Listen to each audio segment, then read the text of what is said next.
आजिर साई संदेश रे बाबा कहउचंती मोर छुआ तुमे सबु बेले काहे एते मन कष्ट करूछ। मु कहिछि ना ठीक समय आसिले मु सबु ठीक करदेवी।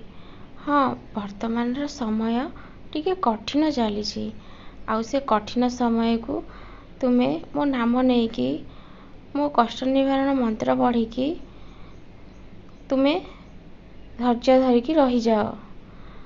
तुमको बहुत शक्ति मिलिबो आउ आगो को सबु ठीक हो जिवो।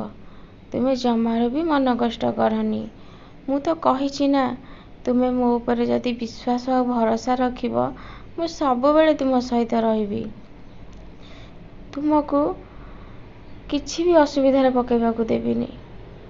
हाँ दुख तो आसीछि हेले से दुख बेसी दिन तुम जीवन रे रहिबनी। मु तुमरा सबु दुख को दूर कर देबी। तुमे काहारी कथा को सुनी कि निज मन को कष्ट दियोनी।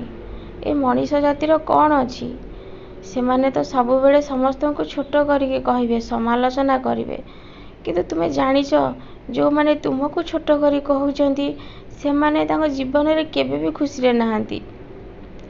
से सबु बेले ए जिंस रे ही रही चंदी। काली तार कौन हबो काली आउ गोटे दिन तार कौन हबो सबु दिन एही कथा ही से माने भाबुचंती। तुमे से कथा को जमार भी ध्यान दियोनी।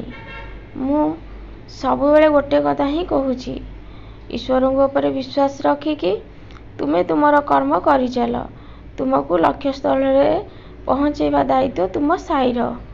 तुमे काहारी कथा सुननी। मु सबु बेले तुम संगे अछि। तुमको मु नुआ जीवन देवी सेथि लागि कहूची तुमे काहारी कथा को सुननी कि ध्यान दियोनी। तुमे तुमर कर्म करि चलो।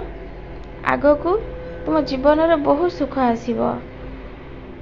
ए 2 मास भीतर ही सुख आसीबो बेसी दिन भी नुह सब किछि ठीक हे जिवो। आउ तुमे जो सबु बेले चिंता करूछो